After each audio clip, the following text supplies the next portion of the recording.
Baik, kalau gitu kita langsung saja ke materi sosialisasi. Saya persilakan waktu dan tempat kepada Miss Mina dan juga Miss Nia. Baik, terima kasih eh, ibu-ibu semua sudah bergabung dan untuk Bu Adisti mungkin sudah kedua kalinya ya Bu ya, tetapi untuk kali ini Bu Adisti eh, dimintain tolong gitu ya untuk memberikan testimoni tentang bagaimana 1,5 semester ini menjalankan peran sebagai orang tua homeschooler gitu ya. Lalu Ibu Dara Putri sebagai orang tua Joshua baru masuk di semester 2 ini gitu, tetapi saya melihat bagaimana Ibu Dara juga sangat sangat penuh perhatian gitu ya dalam mendampingi Joshua, sehingga kami rasa itu bisa memberikan suatu testimoni yang baik juga untuk orang tua yang mungkin saat ini bergabung ataupun yang nantinya video ini akan diupload di YouTube gitu, bagaimana um, orang tua di luar sana yang mungkin masih bingung dengan homeschooling itu seperti apa bisa tahu dari yang mengalami langsung gitu ya anaknya sebagai homeschooler. Ya, yang pertama, ya, Miss Rio bisa ditampilkan.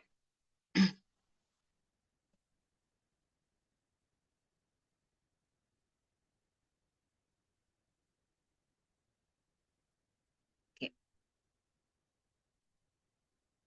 terima kasih Miss Rio.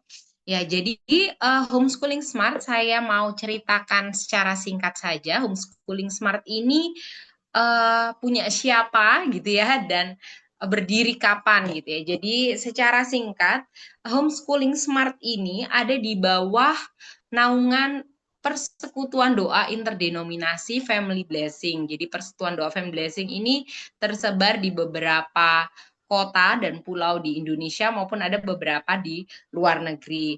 Nah, sebenarnya homeschooling smart ini berawal dari tahun 2011, itu bukan homeschooling tetapi bimbel smart. Ya, bimbel smart di mana waktu itu secara onsite pastinya ya, tahun 2011 memberikan bimbel gratis untuk anak-anak di sekitar sekretariat pelayanan gitu. Lalu sering berjalannya waktu, ketemu pandemi tahun 2020, Tuhan izinkan pandemi ada, bimbel smart terhenti gitu ya. Dan kemudian tahun 2022 akhir gitu, penasehat pelayanan di Family Blessing ini yaitu Bapak Yeremia SMB memberikan kepercayaan gitu untuk saya kembali membuat smart itu ada lagi gitu ya, membuat smart itu berjalan lagi gitu. Dan Tuhan juga kasih visi yang baru, yaitu tidak hanya bimbel tetapi di homeschooling gitu ya. Homeschooling karena saat itu tahun 2022 akhir, kalau saya tidak salah ingat pandemi hampir berakhir atau sudah berakhir ya, saya kurang kurang ingat ya, tapi saat itu memang hampir semua sekolah itu di reset gitu ya, dari yang onsite jadi online. Dan saat itu saya yang tahun pandemi itu tahun 2020 sampai 2021, waktu itu saya hamil, saya masih bekerja di salah satu sekolah, memang harus meriset semua ya, semua program dari onsite ke online, dan itu sesuatu yang sangat besar sekali, dalam artian tuh seperti membangun satu sistem yang baru gitu ya. Kemudian 2021 saya resign karena saya baru melahirkan di tahun itu, dan saya fokus aja untuk pelayanan. Dan ternyata tahun 2022 akhir, ketika saya diberi kepercayaan untuk membangun kembali smart ini, dan Tuhan kasih visi yang baru untuk menjalankan homeschooling gitu ya. Jadi homeschooling ini baru berjalan di tahun kedua, tahun pelajaran. Tapi karena anugerah Tuhan, yang tadinya itu dari level, mulainya dari dua siswa di level SD gitu ya. Kemudian di semester 2 yaitu tahun 2024 Januari, dua kali Pak Tuhan tambahkan gitu ya, dua siswa, jadi 4 siswa di KB dan TK. Kemudian di tahun ajaran yang baru 2024 2000 ya betul 2024-2025 ini Tuhan juga luar biasa lipat gandakan dan membangun SMP gitu ya, sesuatu yang sangat amat baru gitu, dan muridnya langsung bertambah menjadi 8, 2 kali lipat gitu. Dan semester 2 ini di tahun pelajaran 2024-2025 Tuhan tambahkan 1 murid baru, yaitu Joshua tadi yang saya sempat singgung gitu ya. Jadi Budara ini memang belum pernah mengikuti sosialisasi ya Budara ya, karena biasanya sosialisasi ini diadakan di semester 2 dan Budara baru mengetahui homeschooling ini sepertinya di semester 1 ya, semester 1 tahun pelajaran ini. Ya, selanjutnya Miss Rio. Ya, visi seperti yang tadi saya sampaikan bahwa smart ini kembali tanda kutip gitu dibangkitkan itu bukan karena ambisi manusia ya, tetapi karena memang apa yang Tuhan taruh melalui nasihat pelayanan yaitu Bapak Yeremia Sembi. Ya, smart ini memiliki visi berkat untuk bangsa. Ya, memang sangat besar ya ininya cakupannya gitu, tapi kita percaya bahwa apa yang kita lakukan dari hal-hal yang kecil itu Tuhan bisa buat menjangkau hal yang besar gitu ya, bisa memberi dampak untuk sesuatu yang besar gitu. Dan memang hari-hari ini kalau kita melihat gitu ya di sosial media itu informasi dari manapun itu sudah bisa sangat kita jangkau gitu ya. Jujur saja saya sebagai orang yang sudah lama Tuhan taruh gitu ya di pendidikan, sudah lebih dari 10 tahun, saya agak miris ketika melihat beberapa kali video gitu, entah itu memang konten atau bagaimana, tentang bagaimana anak-anak murid gitu ya di Indonesia di belahan mana gitu ya, untuk suatu hal yang simple gitu, yang biasanya anak-anak SD itu sudah kuasai, itu mereka belum kuasai, tetapi seperti tidak ada beban gitu ya. Seperti itu menjadi satu guyonan gitu. Jujur saya bukan melihatnya itu sebagai secara akademis ya, tetapi saya melihat bagaimana generasi gitu ya, bagaimana generasi muda di Indonesia ini bisa menjadi generasi yang apa ya, kalau kita melihat generasi yang cemerlang gitu loh. Kalau anak muda ketika tidak bisa melakukan sesuatu itu merasa ya biasa aja gitu. Jadi tidak punya seperti kayak apa ya, passion gitu untuk paling tidak itu aku mesti bisa nih gitu ya. Tapi kok kayaknya tuh ya udahlah gitu. Jadi saya percaya bahwa adanya smart ini meskipun lingkupnya masih kecil, kita bisa berdampak. Amin. Ya. Selanjutnya Miss Rio untuk misinya yang pertama. Oke. Bisa ditampilkan Miss Rio? Oke, ya terlalu jauh ya. Misinya yang pertama agar visi itu bisa terwujud, yaitu menerima semua anak tanpa membedakan latar belakang agama, domisili, dan ekonomi. Meskipun homeschooling smart ini dibangun dengan latar belakang Kristen, tetapi pada dasarnya kami tidak membedakan ya, siapapun bisa mengikuti, gitu, bisa bergabung. Domisilinya seperti tadi bisa semuanya Bapak Ibu perhatikan bahwa kami aja guru-gurunya aja tersebar di mana-mana gitu ya. Jadi murid-muridnya domisili dimanapun selama bisa dijangkau oleh internet gitu,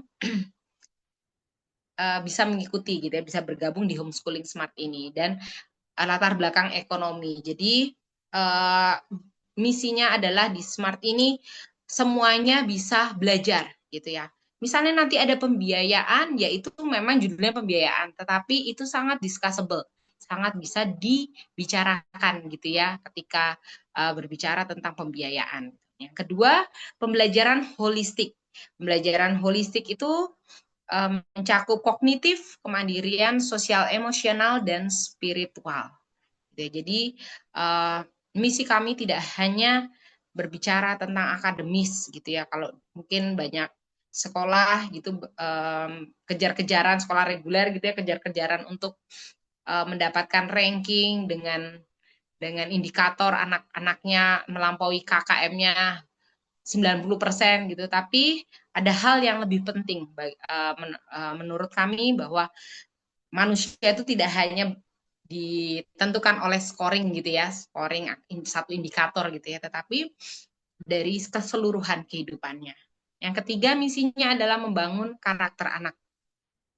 Jadi meskipun mungkin secara online gitu ya pembelajarannya, dan kemudian tidak serapat sekolah reguler, tetapi kami berharap dengan small group gitu ya, kelompok yang kecil dan pendekatan dengan orang tua, dengan anak yang lebih intens, itu bisa membantu anak untuk mempertajam karakternya dan membentuk karakternya. Kalau kita kembali lagi ke firman Tuhan, untuk karakter itu ya kita semua gitu, orang dewasa pun juga kita dalam Tuhan karakternya seperti apa ya, karakter seperti Kristus, seperti itu ya. Yang keempat, melibatkan orang tua secara aktif dalam pembelajaran gitu ya. Melibatkan orang tua secara aktif dalam pembelajaran seperti apa, nanti beberapa contoh akan saya sampaikan sambil materi juga disampaikan melalui slide. Nanti juga Bu Adisti dan Bu Dara akan menyampaikan juga dalam testimoni. Silakan Miss Rio. Ya, homeschooling. Homeschooling saat ini beberapa tahun terakhir ya, mungkin 1 dekade gitu, sudah banyak bertebaran di Indonesia ini. Namun setiap homeschooling itu punya metode dan punya tujuannya sendiri-sendiri gitu ya. Karena siswa-siswa yang bergabung pun juga punya tujuan sendiri ketika mereka memutuskan untuk tidak ada di jalur mainstream, yaitu sekolah reguler. Nah, kalau homeschooling smart itu yang pertama, tidak semata-mata memindahkan sekolah ke rumah.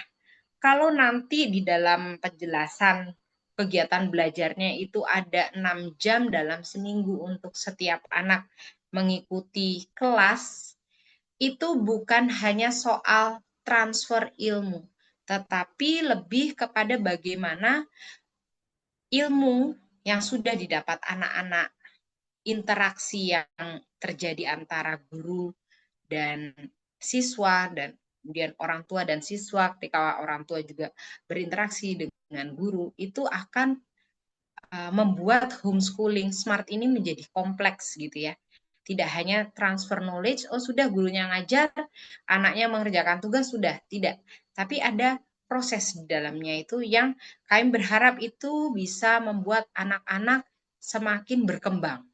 Yang kedua, akademis atau nilai bukan menjadi fokus utama. Ini adalah hal yang menarik ya.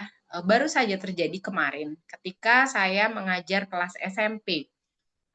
Beberapa waktu lalu saya mengadakan review untuk satu topik di SMP. Nah, saya sampaikan beberapa kali ke murid SMP gitu ya, bahwa review ini bukan seperti ulangan harian yang anak-anak belajar dan harus mendapatkan nilai segini dengan KKM segini gitu ya. KKM itu kriteria kelulusan minimal.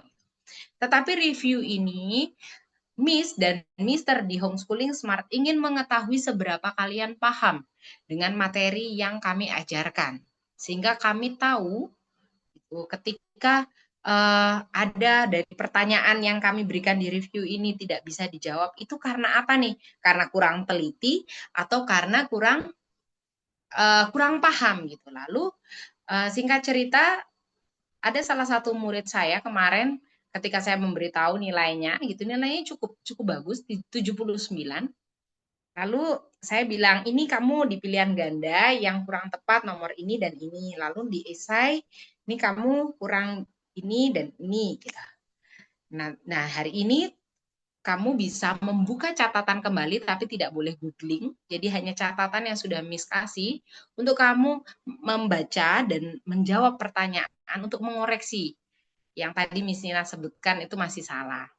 Lalu dia dengan polosnya dia bilang gini, Miss, tapi kan nilaiku tuh sudah KKM gitu ya. Jadi murid saya ini memang dia ya baru 2 tahun ini ya, 2 tahun bergabung dari kelas 6 dan SMP kelas 7 itu ya. Nah, Miss, tapi kan nilaiku sudah KKM, sudah lebih KKM. Saya bilang gini, di Smart ini nggak ada KKM, ya. Yang ada nilai itu ya Miss berikan sesuai dengan jawaban kalian benar. Tetapi Miss meminta untuk kalian mengoreksi, itu bukan untuk mengejar nilai supaya jadi sempurna, tetapi untuk kalian tahu bahwa, oh ini aku masih salah. Kenapa? Karena aku belum paham. Oh, karena aku tuh nggak teliti, gitu ya. Lalu ketika nanti nilainya bertambah, walaupun nggak bisa mencapai maksimal ya, karena ini kan kayak kesempatan kedua ya, kalau istilah di reguler tuh remedi gitu ya. Kenapa Miss tetap kasih tambahan nilai? Karena itu upah. Kamu mau mengoreksi, kamu mau menuliskan kembali gitu jawaban yang benar seperti itu. Nah, jadi memang tidak mudah untuk mengubah ini. Murid saya ini kan ibaratnya masih berapa tahun dia sekolah, masih ya 7 gitu ya, 7,5 tahun dia sekolah, dia dari kelas 1 SD gitu ya, kalau kita hitung. Tapi memang tidak mudah untuk mengubah mindset bahwa sekolah itu untuk mendapatkan nilai supaya bisa A, bisa B, bisa begini, begini, begini. Padahal sekolah itu kalau kita mau lihat sebenarnya sekolah itu bukan hanya berbicara tentang datang ke satu institusi, satu gedung gitu ya. Tapi sebenarnya apapun itu kalau kita mau ngomong kita bisa belajar lewat apapun gitu ya. Bahkan di rumah makanya homeschooling ini misalnya beberapa murid pernah gitu ya, Miss maaf ya Miss, nanti aku tuh belajarnya dari mobil karena lagi perjalanan keluar kota. Silakan, selama masih terjangkau sinyal masih bisa sinyalnya masih bisa dapat seperti itu. Atau mungkin lagi liburan gitu tapi tetap menyempatkan untuk ikut kelas, silakan. Jadi sebenarnya kalau kita mau melihat kembali tentang belajar, apapun di kehidupan kita itu kita bisa pelajari dimanapun. Seperti itu ya. Jadi kembali lagi saya mau sampaikan nomor 2 ini akademis satu nilai bukan menjadi fokus utama kami. Yang ketiga, orang tua memiliki peran yang sama besar dengan guru. Jadi orang tua di sini memiliki porsi 50% dengan kami guru ya. Nah, perannya seperti apa? Jadi kalau kami di kelas gitu ya terbatas untuk mengajar satu mata pelajaran tertentu, kemudian kadang kami kasih project gitu ya. Dan kami juga sampaikan ke murid-murid, kalau kamu belum paham dengan kelas tadi, silakan WA. Silakan WA Miss atau Mister, tanyakan. Nanti Miss atau Mister pasti akan jelaskan lagi. Nah, di sini peran orang tua, di mana peran orang tua ketika anak-anak mendapatkan project atau mendapatkan tugas, kemudian mereka kesusahan mencari referensi gitu ya, bisa tanya ke orang tua. Seperti contohnya, saya ambil contoh langsung aja ya, karena puji Tuhan Smart ini sudah berjalan selama 1,5 tahun gitu ya. Jadi contohnya itu ya memang sehari-hari. Tadi saya sama anak-anak SMP tuh cooking time. Jadi saya tanya ke mereka karena ada satu bahan yang mereka harus pakai yaitu pokcoy. Sebenarnya pokcoy itu kenapa harus pokcoy? Karena mereka sedang dalam proyek menanam, tetapi ternyata pokcoynya itu belum dalam tahap siap dipanen gitu. Oke, tidak apa-apa, tetap rawat pokcoy yang sudah kamu tanam, tapi sekarang cooking pok. Ada salah satu bahannya pokcoy. Saya tanyakan gitu, kamu dapat resep ini dari mana gitu? Ada yang dari YouTube, ada yang tanya tante gitu ya, atau terus ada yang ya dari pemikiranku sendiri, Miss, aku kira-kira gitu. Tidak apa-apa, bebas gitu ya. Tapi paling tidak di sini orang tua tahu bahwa perannya adalah menjadi salah satu sumber belajar di mana anak-anak bisa mendapatkan informasi. Mungkin kalau misalnya zaman kita ya, mungkin sebagian besar orang tua homeschooling smart itu ya seangkatan lah dengan saya gitu ya. Zaman kita gitu mungkin apa namanya, kalau kita tanya orang tua gitu ya, nah tadi gurumu ngajarnya gimana gitu, kamu nggak memperhatikan apa kayak gitu, mungkin mungkin ya jawabannya seperti itu. Tapi saat ini biarlah ketika memang anak-anak sekarang itu kan sudah jauh lebih kritis juga, kita kalau misalnya kita nggak tahu, bahkan anak saya mungkin yang usia 4 tahun kadang-kadang, kenapa ini mah gini, ayo kita cari sama-sama gitu ya, karena nggak semua, nggak orang tua tuh juga nggak tahu semuanya, nggak tahu semua hal juga gitu kan ya, jadi kita sama-sama terus belajar bersama dengan anak-anak kita seperti itu. Jadi apa, orang tua memiliki peran yang sama besar dengan guru, dan bahkan orang tua juga bisa seperti di poin 4 ini membuat rencana pembelajaran gitu ya, bersama dengan guru. Salah satu contoh lagi nih, jadi ada beberapa murid kami yang memang kami melihat ini dengan level kelas segini, tetapi kalau untuk menulis ini kok, maksudnya menulis itu kayak tanda tanda baca, kemudian huruf kapital semua tuh kayak masih digabung semuanya gitu ya. Oke, kita ngobrol dengan orang tuanya sempat bilang, iya Miss, udah dari dulu tuh itu persoalan utama, dia memang memang kesulitan untuk menulis karena dia juga nggak suka menulis gitu ya. Tapi memang menulis itu kan menjadi salah satu hal yang penting ya dalam kehidupan manusia gitu ya, karena itu bentuk komunikasi juga, kita mengkomunikasikan sesuatu ke orang lain gitu ya. Nah, jadi akhirnya saya mencoba begini, Bapak Ibu, saya coba bantu, saya setiap minggu saya buatkan satu paragraf gitu, atau dalam format apapun, sedikit saja, tapi saya juga menulis tangan yang ada tanda bacanya, tanda apa, huruf kapitalnya, dan nanti coba disalin, gitu. Disalin.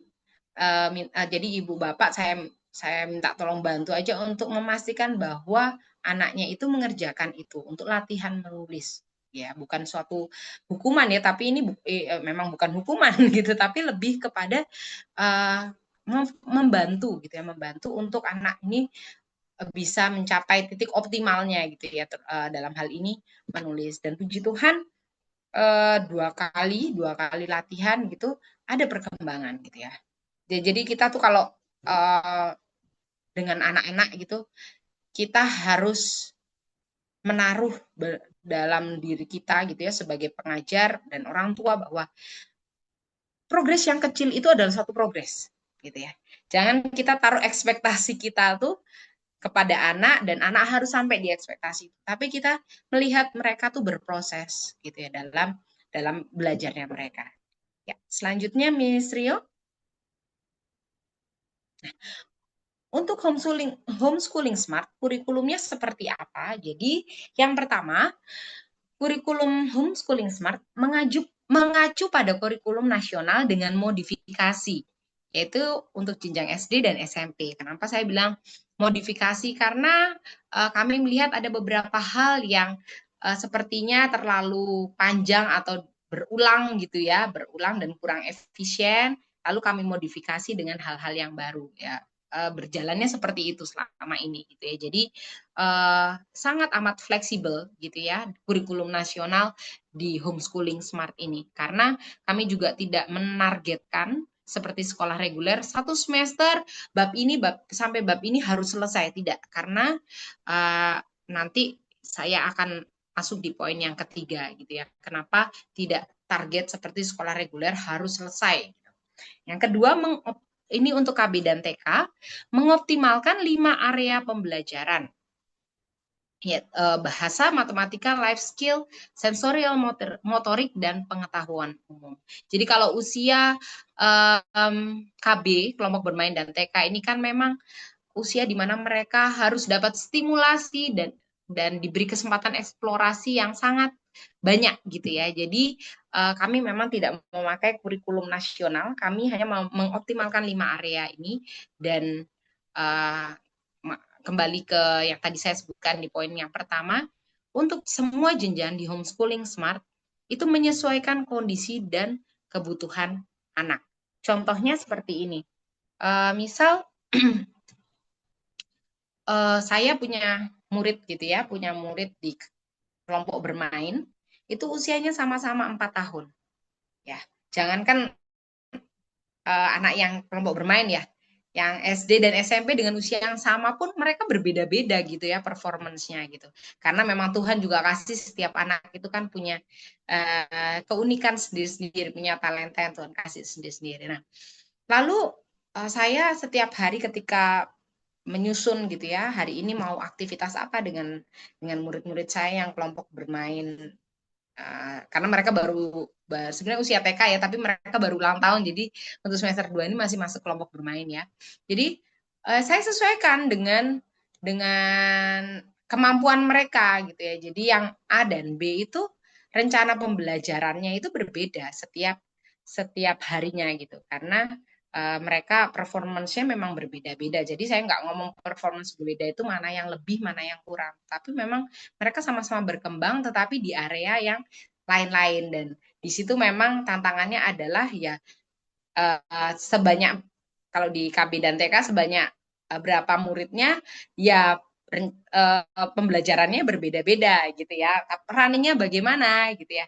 Tetap bisa kok gitu, tetap bisa ketika yang A mengerjakan ini, yang B mengerjakan yang ini. Nanti ada kesempatan di mana mereka jadi satu frame, misalnya di show and tell atau Bible time seperti itu. Nah, kemudian yang keempat, rencana pembelajaran individual untuk KPTK. Kalau SD dan SMP itu sebentar, ini maaf saya. Ya, SMP, SD dan SMP jika diperlukan. Ya, seperti yang saya sampaikan tadi, ada kondisi tertentu yang tadi tentang menulis gitu ya. Jadi itu di luar kelas gitu ya. Memang bukan satu jam tersendiri ya, tapi saya berikan tugas tersendiri seperti itu. Next, Miss Rio.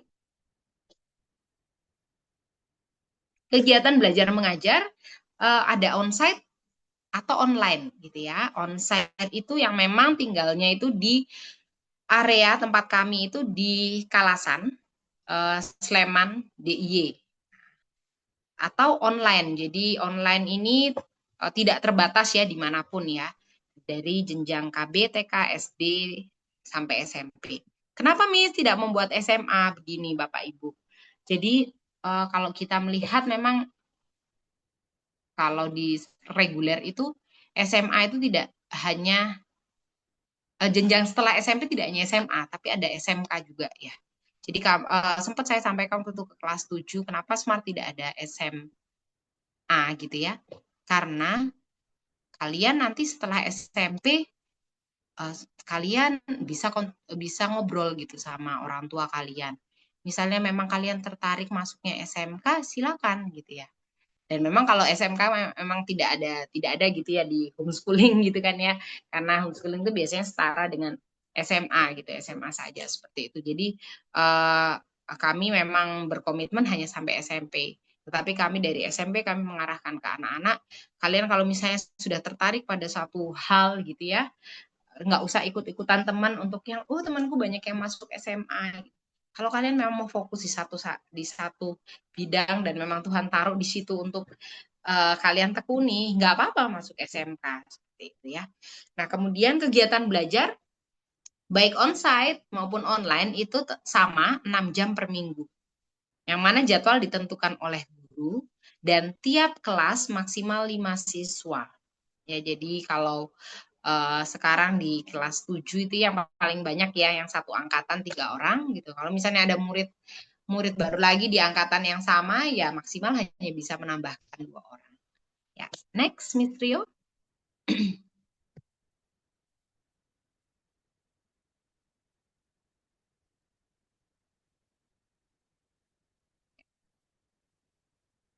Next.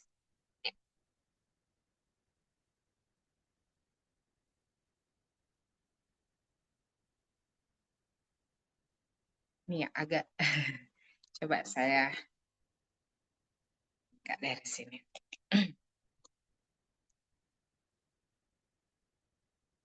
Sebentar. Oh, maaf Bapak Ibu. Ini agak terputus screen-nya. Oke, Miss Rio bisa tampilkan lagi.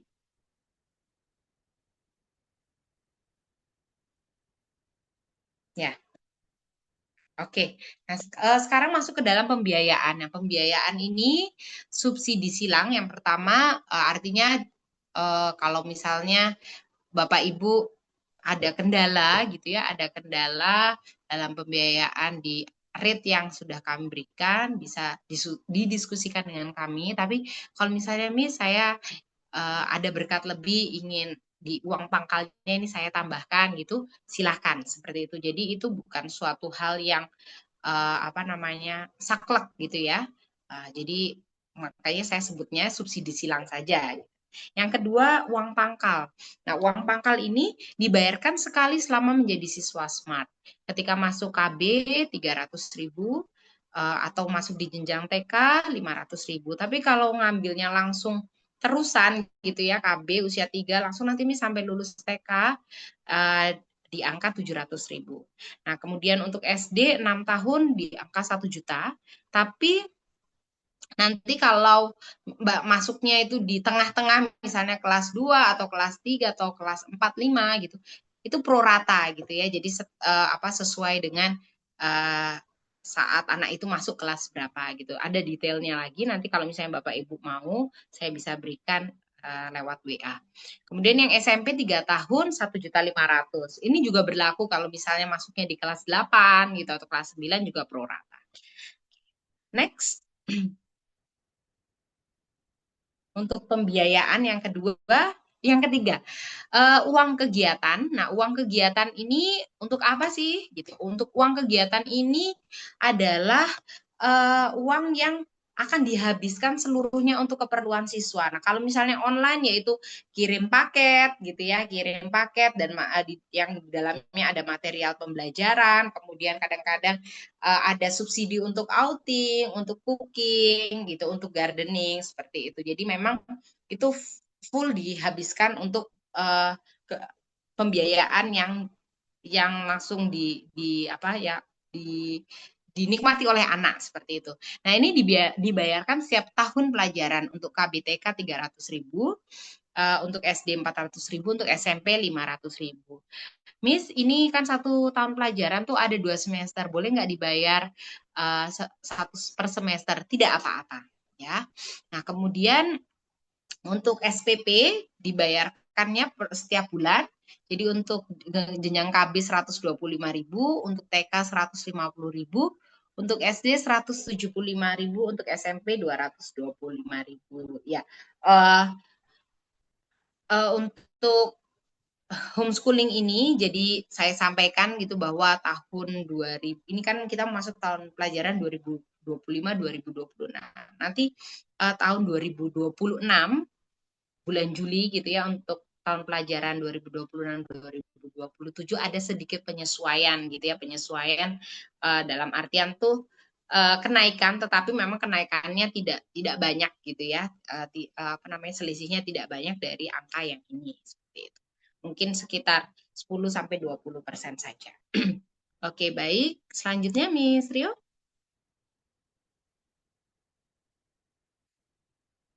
Nah, pembiayaan selanjutnya adalah langsung ke poin legalitas ya. Oke, saya bacakan saja ya. Untuk legalitas. Nah, kalau Bapak Ibu bertanya-tanya gitu, poinnya tadi tentang legalitas. Anak saya bagaimana nih kalau join di homeschooling ya. Jadi, untuk legalitas, yang pertama kami bekerja sama dengan PKBM Glondong. PKBM itu Pusat Kegiatan Belajar Masyarakat. Glondong itu jadi nama PKBM-nya karena ada di daerah Glondong. Di mana Glondong itu? Di Sleman. Itu untuk SD dan SMP setara dengan paket A yaitu SD dan paket B itu SMP. PKBM Glondong ini terakreditasi A dan sudah ada sejak tahun 98. Nah, yang kedua, siswa ini mendapatkan NISN dan berhak ikut ujian kelulusan seperti siswa sekolah reguler. Ya, jadi perbedaannya itu nanti itu hanya ditulisan di ijazahnya aja gitu ya. Kalau yang di homeschooling ini nanti ada tulisannya paket setara gitu ya, setara dengan SD gitu, paket A seperti itu. Nah, tapi sebenarnya itu tidak mempengaruhi ketika yang poin ketiga ini, jika siswa nanti mau melanjutkan ke sekolah reguler. Oke. Selanjutnya legalitas untuk konsekuensi pembiayaan gitu ya dari legalitas ini. Nah, konsekuensi pembiayaan ini biaya tahunannya SD itu 1 juta, jadi per tahun. Lalu untuk SMP 1,5 juta gitu. Sebenarnya kalau saya mau sampaikan dari PKBM Glondong ini pernah menyampaikan ke saya, Bu, misal memang ada yang benar-benar murid Ibu sangat mengalami orang tuanya mengalami kendala finansial gitu, bisa diinformasikan ke kami sehingga nanti kami melihat dulu seperti apa sehingga nanti secara biaya untuk tahunannya ini mungkin bisa ada potongan khusus seperti itu. Jadi sekali lagi di homeschooling smart ini untuk 4 poinnya tadi ya, dari uang pangkal, kemudian uang kegiatan, kalau uang kegiatan karena dihabiskan oleh siswa ya, jadi memang itu maaf kami memang patok di angka segitu ya, uang pangkal sama uang SPP dan legalitas ini bisa didiskusikan. Kemudian yang kedua biaya ujian kelulusan kurang lebih 250.000. Nah, yang ketiga sumbangan dibayarkan saat kelulusan jika tidak melanjutkan di PKBM Glondong itu 500.000. Misalnya dari kelas 6 tidak melanjutkan di homeschooling smart lagi gitu, PKBM Glondong memberikan meminta gitu ya sumbangan 500.000 untuk dibayarkan ke PKBM Glondong. Jadi kalau berbicara tentang konsekuensi pembiayaan di legalitas ini tidak ada sepeser pun yang kami ambil untuk homeschooling smart. Jadi semuanya itu memang dibayarkan ke PKBM Glondong. Nah, yang poin terakhir penalti jika siswa mengundurkan diri sebelum lulus. Itu 500.000. Oke, selanjutnya tentang komunikasi dengan orang tua ya, komunikasi dengan orang tua. Yang pertama tertulis, jadi tiap semester untuk SD dan SMP ini ada 2 macam gitu ya. Kalau untuk KBTK, karena KBTK itu kalau di sekolah reguler itu juga bukan pendidikan formal ya, jadi tidak perlu untuk bekerja sama dengan PKBM Glondong karena PKBM Glondong mulainya dari SD gitu. Jadi untuk SD dan SMP ada 2 macam. Seperti apa? Jadi ada raport yang kami guru-guru buat dengan format homeschooling smart. Jadi ada deskripsi yang panjang gitu ya. Kenapa? Karena memang dari awal kami sudah bersepakat dengan PKBM Glondong untuk urusan administrasi kedinasan legalitas itu semuanya diserahkan pada PKBM Glondong, tapi untuk yang langsung berhubungan dengan anak, pembelajaran dan semuanya itu kurikulum dengan kami langsung. Nah, kemudian satu macam lagi apa nih gitu ya, adalah raport kedinasan. Nah, raport kedinasan itu isinya apa ya? Isinya sama dengan seperti sekolah reguler, jadi ada angkanya gitu ya. Angkanya siapa yang ngisi? Dari kami. Ya, jadi kami menyerahkan nilai ke PKBM Glondong. Yang kedua, komunikasi dengan orang tua secara lisan. Jadi setiap 1 kali tiap bulan atau tergantung kondisi dan kebutuhannya. Kalau misalnya orang tua merasa ada yang perlu dikomunikasikan ke gurunya, tidak apa-apa, bisa menghubungi kami. Atau kalau kami perlu gitu ya untuk mengkomunikasikan sesuatu gitu tentang anak, ada orang tua minta konfirmasi tentang suatu hal, bisa gitu ya. Jadi sangat fleksibel. Nah, kemudian untuk bahan ajar, untuk kelas online itu ada soft file dan material yang kami kirim dalam paket. Untuk on-site ada hard file. Selanjutnya, kegiatan insidentil, kami ada beberapa yaitu event Hari Kemerdekaan Indonesia, Natal, pasca dan tutup tahun pelajaran. Yang kedua outing itu 2 kali dalam tahun pelajaran, cooking 2 kali dalam tahun pelajaran, dan gardening.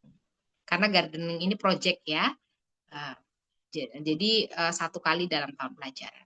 Kemudian untuk mata pelajaran utama yaitu di jenjang SD ada agama Kristen, IPA, IPS, dan PKN, matematika, bahasa Indonesia. Untuk muatan lokal, olahraga, bahasa Inggris, seni budaya dan keterampilan atau disingkat SBDP, dan pengetahuan umum dan sains kelas 1 dan 2. Kalau di reguler kita menemukannya tuh IPAS namanya, ilmu pengetahuan alam dan sosial. Tapi kalau di homeschooling smart kami memang bedakan untuk mata pelajarannya. Nah, kemudian untuk satu lagi muatan lokal kalau di DIY dan Jawa Tengah itu sebenarnya ada satu lagi bahasa Jawa. Tapi puji Tuhan kami sudah komunikasikan dengan penanggung jawab di PKBM Gelondong bahwa murid kami itu kan tidak hanya dari Jawa Tengah dan DIY, dan mereka sangat memperbolehkan kalau kami tidak mengambil bahasa Jawa sebagai muatan lokal.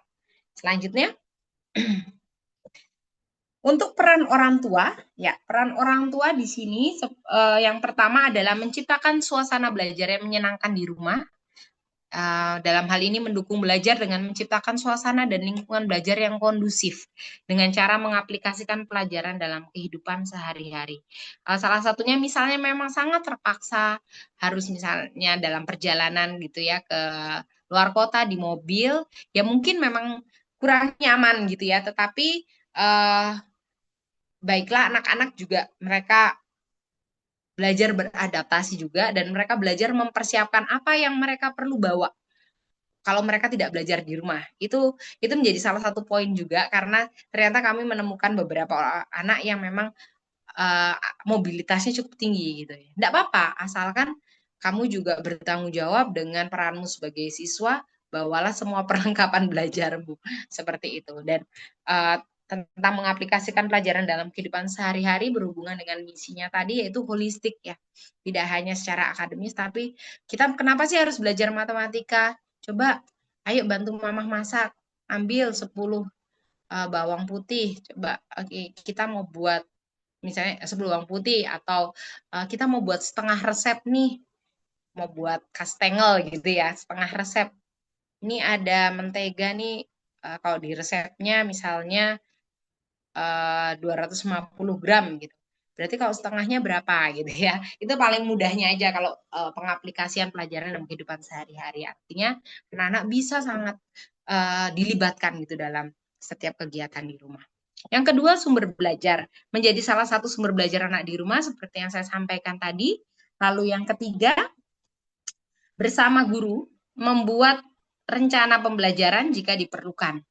Ya, jadi mendukung belajar dengan menciptakan suasana dan lingkungan belajar yang kondusif. Ya. Oh, itu sudah tadi ya. Dalam kehidupan sehari-hari.